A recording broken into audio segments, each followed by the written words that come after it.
여러분, 오늘 정말 무서운 숫자 하나로 시작해 보겠습니다. 2703조 원. 감이 잘 안 오시죠? 우리나라 1년 예산의 4배가 넘고 국내 총생산인 GDP보다도 많은 액수입니다.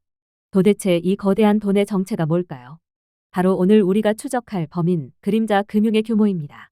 대한민국 경제라는 거대한 빌딩 아래 우리 눈에 보이지 않는 거대한 지하 금융 세계가 존재하고 있습니다. 그런데 최근 이 지하층에서 수상한 균열 소리가 들리기 시작했습니다. 전문가들은 경고합니다. 이 균열이 터지는 순간 대한민국 경제 전체가 주저앉을 수도 있다고요. 도대체 이 돈들은 다 어디에 숨어 있는 걸까요? 그리고 왜 우리는 이 정체불명의 돈을 그림자라고 부르는 걸까요? 오늘 저와 함께 이 위험한 돈의 궤적을 끝까지 추적해 보시기 바랍니다. 자, 수사를 시작하기 전에 첫 번째 단서를 드립니다. 여러분, 은행 가보셨죠? 번호표 뽑고 상담받는 그곳 말입니다. 그런데 그림자 금융은 그런 번호표가 없습니다.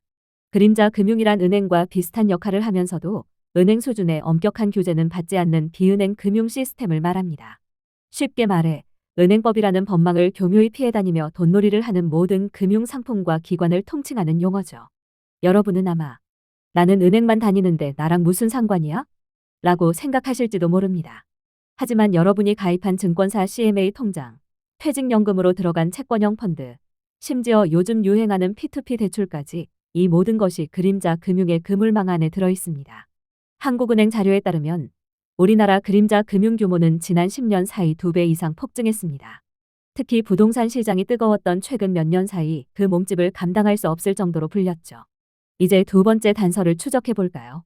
이 거대한 돈들이 흘러들어간 가장 큰 구멍, 바로 부동산 PF입니다. 부동산 PF란 건물을 지을 때 그 건물의 미래 가치를 담보로 돈을 빌려주는 금융 기법을 말합니다. 보통 아파트 한 단지 짓는데 수천억 원이 들죠. 건설사가 그 돈을 다 가지고 있을까요? 절대 아닙니다.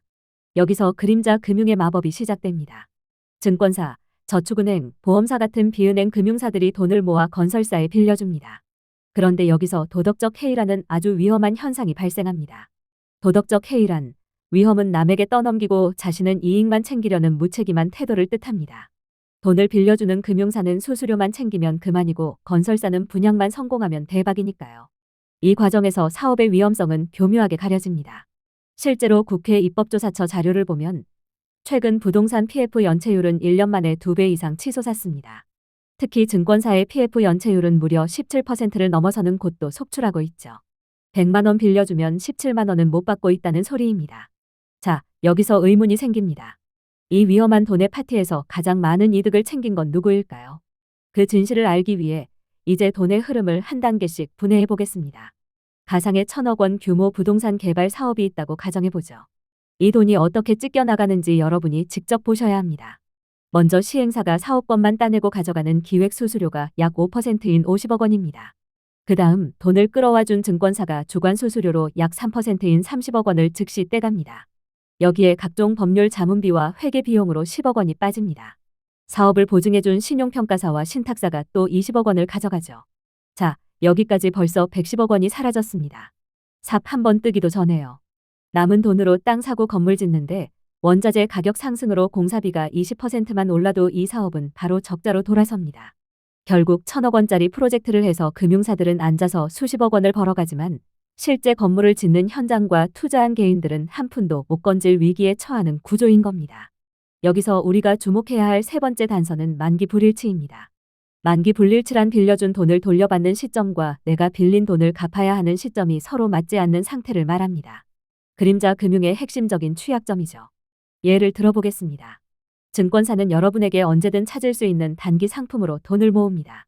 그런데 정작 그 돈은 3년 뒤에 완공될 아파트 공사 현장에 빌려줍니다. 만약 갑자기 불안해진 사람들이 내 돈 돌려줘 라고 몰려오면 어떻게 될까요? 증권사 금고는 비어 있습니다. 돈은 아파트 벽돌 속에 박혀 있으니까요. 이때 발생하는 것이 바로 유동성 위기입니다. 유동성이란 자산을 현금으로 바로 바꿀 수 있는 정도를 말하는데 그림자 금융은 이 유동성이 극도로 낮습니다. 한 곳에서 현금이 막히면 전체 시스템이 멈춰버리는 체계적 위험으로 번지게 됩니다. 체계적 위험이란 개별 기업의 문제를 넘어 금융 시스템 전체가 마비되는 현상을 뜻합니다. 2008년 전 세계를 뒤흔든 리먼 브라더스 사태도 결국 이 그림자 금융의 체계적 위험이 폭발한 결과였습니다. 우리나라라고 안전할까요? 이미 우리는 레고랜드 사태를 통해 그 공포를 살짝 맛봤습니다.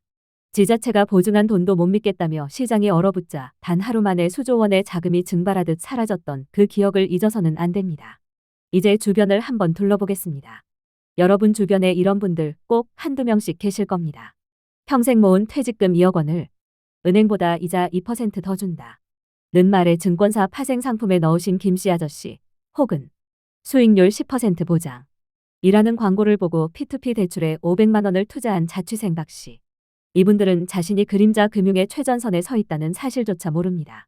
김씨 아저씨가 가입한 상품의 기초 자산이 사실은 중국 부동산 기업의 채권이었다는 사실, 박씨가 투자한 돈이 사실은 지방의 이름 모를 상가 분양 대출이었다는 사실을 알게 됐을 때는 이미 늦었습니다. 자본 잠식 상태에 빠진 시행사들이 속출하고 있기 때문입니다. 자본 잠식이란 적자가 계속 쌓여서 회사의 원금인 자본금까지 다 써버린 상태를 말합니다. 이런 회사들에 투자된 여러분의 소중한 돈은 사실상 종이조각이 될 위기에 처해 있는 겁니다. 자, 그럼 해외는 어떨까요? 우리만 이렇게 위험한 걸까요? 미국이나 유럽도 그림자 금융이 거대합니다. 하지만 결정적인 차이가 있습니다. 바로 투명성과 자기자본 비율입니다. 미국은 2008년 위기 이후 볼커 룰 같은 강력한 규제를 도입했습니다. 금융사가 위험한 투자를 할 때는 반드시 자기 돈을 일정 비율 이상 쌓아두게 강제합니다. 반면 우리나라는 어떻습니까? 시행사가 자기 돈 5%만 들고 95%를 빚으로 빌려 사업을 합니다. 이런 기형적인 구조는 전 세계 어디에도 드뭅니다. 옆 나라 일본만 해도 부동산 개발 시 자기자본 비율이 최소 30%를 넘어야 대출이 나옵니다. 우리는 상식적으로 리스크가 큰 사업일수록 내 돈을 많이 써야 하는데 현실은 정반대로 남의 돈으로만 잔치를 벌이고 있는 셈입니다. 비교를 위해 다른 업종도 한번 보시기 바랍니다. 여러분, 식당 하나 차리려고 해도 권리금에 인테리어비까지 내 돈이 수억 원 들어갑니다. 그런데 수천억 원짜리 아파트 사업을 하는 시행사가 내놓는 돈은 고작 수십억 원 수준입니다. 나머지는 전부 그림자 금융을 통해 조달한 빚입니다. 이 비합리적인 구조가 수십 년간 유지되어 온 결과가 지금의 부실 폭탄입니다. 그렇다면 앞으로 이 그림자 금융의 운명은 어떻게 될까요? 분명한 건 이제 더 이상 보이지 않는 곳에 숨어 있을 수는 없다는 사실입니다. 정부는 이제야 그림자 금융의 데이터베이스를 구축하고 실시간 모니터링을 강화하겠다고 발표했습니다. 핀테크 기술의 발전으로 돈의 흐름을 추적하는 레그테크도 도입되고 있습니다. 레그테크란 규제와 기술의 합성어로 IT 기술을 활용해 금융규제를 효율적으로 준수하도록 돕는 시스템을 말합니다. 하지만 기술보다 중요한 것은 구조적 해결책입니다. 첫째, 부동산 PF의 자기자본 비율을 최소 20에서 30% 수준으로 법제화해야 합니다. 자기 돈 아까운 줄 알아야 위험한 투자를 멈출 테니까요. 둘째, 비은행 금융사들에 대해서도 은행 수준의 유동성 규제를 적용해야 합니다. 위기가 닥쳤을 때 스스로 버틸 수 있는 체력을 길러야 합니다. 셋째, 투자자들에게 위험을 알리는 공시 제도를 대폭 강화해야 합니다. 이 상품의 돈이 정확히 어디에 쓰이는지 초등학생도 알 수 있을 만큼 투명하게 공개해야 합니다. 결국 이 거대한 그림자를 걷어내는 힘은 우리 시청자 여러분의 감시에서 나옵니다. 세상에 공짜 점심은 없다. 는 경제학의 오랜 격언을 기억하시기 바랍니다. 은행보다 높은 수익률을 준다는 말 뒤에는 반드시 그만큼의 그림자가 숨어 있습니다. 자, 오늘 준비한 내용은 여기까지입니다.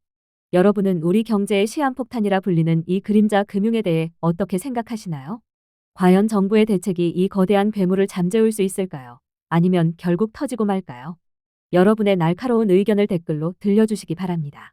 다음 영상에서는 오늘 잠시 언급했던 부동산 PF 부실이 우리 집값에 어떤 충격을 주게 될지 그 구체적인 시나리오를 데이터로 분석해 보겠습니다. 오늘 영상이 유익하셨다면 구독과 좋아요 부탁드립니다. 여러분의 클릭 한 번이 대한민국 경제의 어두운 그림자를 밝히는 큰 힘이 됩니다. 시청해 주셔서 감사합니다.